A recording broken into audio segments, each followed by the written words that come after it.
Pak Esra, di dalam Alkitab kita membaca tentang peristiwa Natal di mana anak Allah atau pribadi kedua dari Allah menjelma menjadi manusia yang diberi nama Yesus. Dan Yesus sudah kembali ke surga.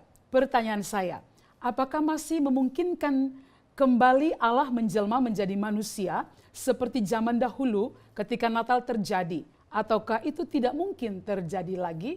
Mohon penjelasannya.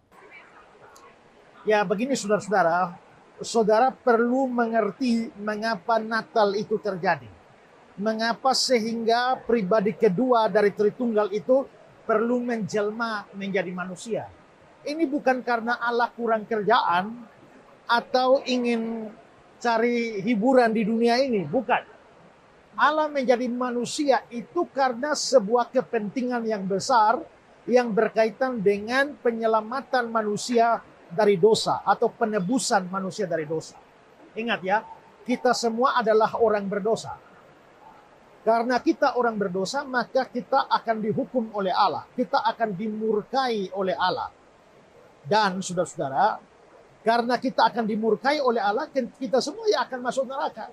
Tapi seperti Yohanes 3 ayat 16 berkata, Allah mengasihi dunia ini karena begitu besar kasih Allah akan dunia ini.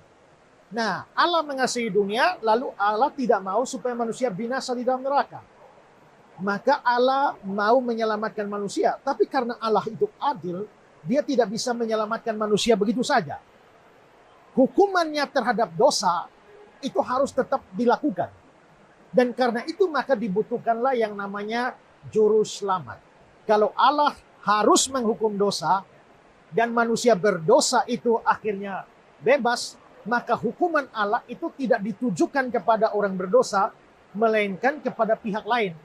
Nah, pihak lain yang menerima hukuman Allah demi kebebasan manusia itulah yang namanya juru selamat. Tapi juru selamat itu tidak bisa sembarang orang. Juru selamat itu harus memenuhi dua persyaratan. Persyaratan pertama dia manusia, dan persyaratan kedua dia harus tidak berdosa. Karena kalau juru selamatnya berdosa, ya juru selamat juga harus masuk neraka. Lalu bagaimana dia jadi juru selamat? Maka juru selamat tidak boleh berdosa satupun. Nah, maka mencari manusia banyak, tapi semua berdosa. Allah itu tidak berdosa, tapi Allah bukan manusia. Lalu hukuman dosa itu ialah kematian. Upah dosa ialah maut. Maka supaya dosa tertebus, maka si penebus dosa itu harus mati. Nah, kalau Allah tetap di surga, bagaimana dia bisa mati? Allah tidak bisa mati.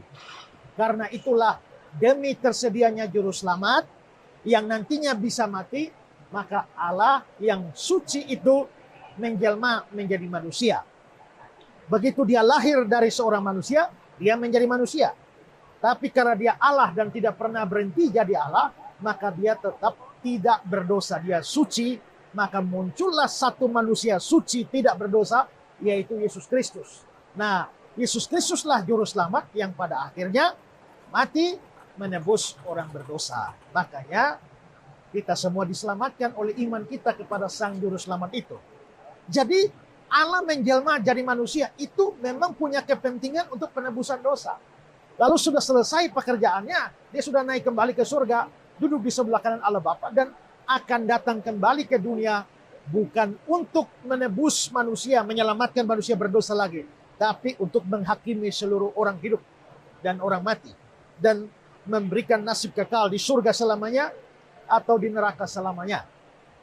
Nah, jadi kalau dikatakan mungkinkah Allah datang lagi menjelma menjadi manusia seperti zaman Natal, ya tidak mungkin lagi. Kenapa? Karena tidak ada kepentingan untuk itu.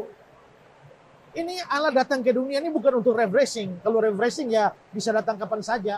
Bisa memungkinkan kedua, ketiga, keempat. Tapi karena itu berkaitan dengan penebusan dan penebusan sudah selesai.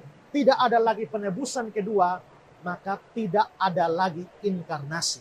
Ya, jadi makanya kita menyebutnya sebagai kedatangan kedua. Second coming of Christ. Kedatangan Kristus yang kedua. Karena kedatangan pertama Natal. Kedatangan kedua di akhir zaman. Tidak ada kedatangan ketiga atau tidak ada kedatangan sebelum kedatangan kedua. Jadi inkarnasi itu hanya terjadi satu kali saja dalam sejarah dan tidak akan pernah terjadi